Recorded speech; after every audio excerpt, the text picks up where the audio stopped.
જય હિન્દ મિત્રો, village physical defence એકેડેમીમાં તમારા બધા મિત્રોનું હાર્દિક સ્વાગત છે. તો કેમ છો બધા વિદ્યાર્થી મિત્રો? હોપ સો બધા મજામાં હશો. તો મિત્રો આજે બહુ ખુશી સાથે કહેવું પડે છે કે આપણા જ ગ્રુપમાંથી જે એક ગર્લ્સ ગઈ હતી બરાબર ગ્રાઉન્ડ કરવા, એ પાસ કરીને આવી છે. કેટલો ટાઈમ આવ્યો એનો બરાબર, કઈ રીતના બધી પ્રોસેસ રહી હતી એ બધી વસ્તુની માહિતી આપશે આપણને બરાબર. એન્ડ આ વિડીયોના માધ્યમથી જે બી બહેનોને મવડી રાજકોટ ગ્રાઉન્ડ છે બરાબર, તો ત્યાં એમને સમજાતું નથી કે કઈ રીતના ત્યાં બધું પ્રોસેસ છે, તો એ થોડુંક જેટલો બી એને અનુભવ છે ને એ કહેશે આપણને બરાબર, તાકી તમને જે બી વિદ્યાર્થીઓ છે હવે પછીના જે બાકી છે ને બરાબર, તો એ ભૂલી ન કરે અને તૈયારી પૂરી રીતના એ રીતના કરે, તાકી એમને કઈ વાંધો ન આવે. મિત્રો હાલો હવે વિડીયોની શરૂઆત કરીએ. અગર તમે નવા હોય તો પ્લીઝ વિડીયોને લાઈક છે સબસ્ક્રાઇબ જરૂરથી કરજો અને તમારા મિત્રો અવતોને જરૂરથી શેર કરાવડાવજો.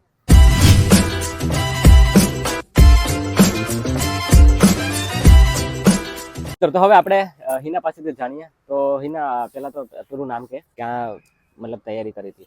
મારું નામ વાઢેર હિના બાલુભાઈ છે અને પહેલા હું જાતે જ તૈયારી કરતા, પછી એક ફ્રેન્ડના થ્રુ સરનું ખબર પડી તો અલ્પેશભાઈને મળ્યા, તો એમનું ગ્રાઉન્ડ જોઈન કર્યું અને સરની ત્યાંથી બેસ્ટ તૈયારી કરી. કેટલો મતલબ ટાઈમિંગ આવ્યો હતો પહેલી વખત જ્યારે અહીં રનિંગ સ્ટાર્ટ કર્યું ને તો અંબુજામાં મારે બહુ હાર્ડ પડ્યું, મતલબ કે રાઉન્ડ જ પૂરા ન થયા. પછી જ્યારે સરે ટાઈમિંગ લીધું ત્યારે મારે પહેલી વખત 9:59 મિનિટ આવી હતી. ઓકે, પણ ક્યાં મતલબ કઈ તારીખે હતું? મારે 11 તારીખે હતું. 11 તારીખે હતું મવડી રાજકોટ. મવડી રાજકોટ. ઓકે, તો મવડી રાજકોટ 11 તારીખે જ ગ્રાઉન્ડ હતું. તો ત્યાંનો એક્સપિરિયન્સ કેવો રહ્યો? પહેલા તો એ કે ત્યાંનો સ્ટાફ કેવો હતો અને ત્યાંનો એક્સપિરિયન્સ કરીને કેટલા વાગે એન્ટ્રી આપે બરાબર, એન્ડ કેટલા વાગે દોડાવે છે? એન્ટ્રી તો 5 વાગે સ્ટાર્ટ થઈ જાય છે અને દોડવાનું 6 વાગે ચાલુ કરાવે છે. ત્યાં સુધીમાં બધું બેન્ચ નંબર ને બાયોમેટ્રિક ને એવું બધું કરાવે. અને ત્યાંની પોલીસ ટીમ બહુ જ સારા છે. મેડમ, પોલીસ બધા બહુ સપોર્ટ કરે, મોટિવેટ કરે, દોડાવે ત્યારે હોસલો આપે. કેટલાની બેસમાં દોડાવે? 200 ની. 200 ની. ઓકે, એન્ડ જે 4 ચક્કર દરમિયાન એ લોકો તમને જે મતલબ શરૂઆત આવે જે ટાઈમ જે છે એ ટાઈમે જ દોડાવે છે કે મતલબ 8 વાગ્યાનો વારો છે તો 8 વાગે જ દોડાવે? ના, જેમને 8 વાગ્યાનો ટાઈમ હોય પણ વહેલા આવી ગયા હોય ને 6 વાગ્યાના ટાઈમમાં ઘટતી હોય ગર્લ્સ તો એમને વારો લઈ લે. ઓકે, લઈ લે. તમારી બેસમાં કેટલા પાસ થયા હતા? અમારે 200 ની બેન્ચમાં 129 ગર્લ્સ પાસ થયા. 129 ગર્લ્સ પાસ થઈ હતી. ખાસ કરીને છે મિત્રો મારે જે કહેવાનું છે ને હાઈટ નું કહેવાનું છે. ઘણી બહેનો પૂછતી હતી બરાબર કે હાઈટ ઘટી ગઈ છે, તમને ખ્યાલ ન હોય તો કહી દઉં છું, વિડીયોમાં બી જોઈ લેજો. હાઈટમાં કઈ રીતના રહ્યું હતું? હાઈટમાં તો 154 ગર્લ્સ ને છે પણ મારે 155.1 હતું એટલે ક્લિયરલી થઈ ગયું. હા. ઓકે, એન્ડ પીએસઆઈ માં બંનેમાં તો ક્વોલિફાઈ થયું છે? હા, બંનેમાં પીએસઆઈ કોન્સ્ટેબલ. તો હિનાને બંનેમાં પીએસઆઈ કોન્સ્ટેબલ બંનેમાં થયું. આની પહેલાની જે ભરતી હતી ને ત્યારે 158 હાઈટ હતી. અને જેમને હાઈટમાં કમ હતું એની અરજી કરીને અપ્લાય કરતા હતા તો ચલાવી લેતા હતા. થોડું ઘણું હોય ને 1-2 સેન્ટીમીટર મતલબ કે એ ડિપેન્ડ કરે છે કે ત્યાં તમને માપવામાં ભૂલ કરતા હોય ને તમે થોડું ઘણું આ રીતના તો તમને પ્રોપર પછી અપીલ કરાવીને પ્રોપર માપે પછી થઈ જતી હોય છે. ગર્લ્સ ખાસ કરીને એવું હોય કે જે માપવામાં થોડી ઘણી ભૂલ કરી દેતા હોય. ઓકે, ઓલ ઓવર ન્યા કેટલામાં પૂરું થયું?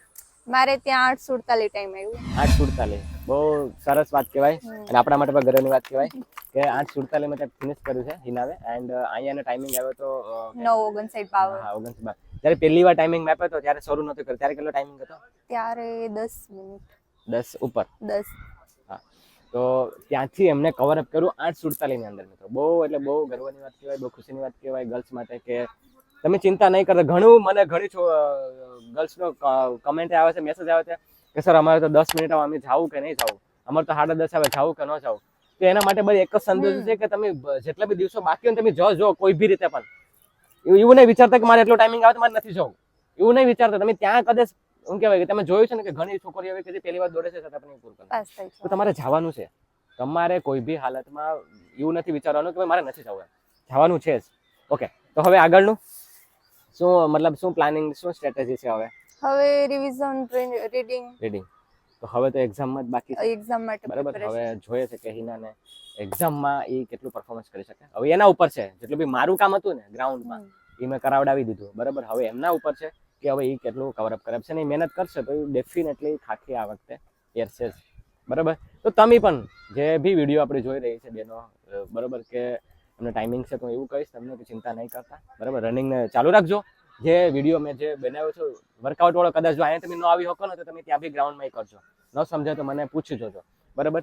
બીજી વસ્તુ એ કે તમારે ગીવ અપ નથી કરવાનું, જવાનું છે, ચાલવાનું નથી બરાબર ને. ગર્લ્સ બધી ચાલતી હતી, 1-2 રાઉન્ડ કરીને ચાલે છે, ચાલવાનું નથી તમારે. નોન સ્ટોપ તમારે એ સ્પીડ ને મતલબ કન્ટિન્યુ રાખવાની છે. તમે જો માની લો કે તમે સ્પીડ અહીંયા ઉપડી છે બરાબર, હવે તમે શ્વાસ ચડી ગયો તમે અહીંયા ઊભા રહો, પણ ઈ સ્પીડ ને તમે નીચે રાખીને તમે આગળ નીકળી શકો. બને ત્યાં સુધી ઓવરટેક કરો તો વધારે સારું. ગર્લ્સ હા. બધા ડાડા હોય છે. હા, એટલા માટે તો આ વસ્તુને ધ્યાન રાખીને તમારે બેસ્ટમાં બેસ્ટ આપી દેવાનું છે. અમારે બી ગ્રુપમાં જે ગર્લ્સ છે એ બધીને હું મારા તરફથી ઓલ ધ બેસ્ટ કહું છું. નેક્સ્ટ જે છે એ બી એમનું બેસ્ટ આપશે બરાબર. તમે બી મારું બેસ્ટ આપી દેજો. બાકી કંઈ પણ હોય તો મને આ વિડીયોમાં હું નંબર આપી દઈશ, એમાં મને જરૂરથી તમે સંપર્ક કરજો. બાકી આપણે કંઈ પણ હશે તો હું તમને જરૂરથી એમાં જવાબ આપી શકું.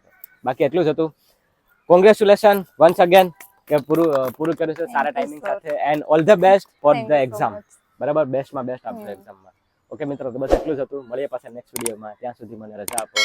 જય હિન્દ.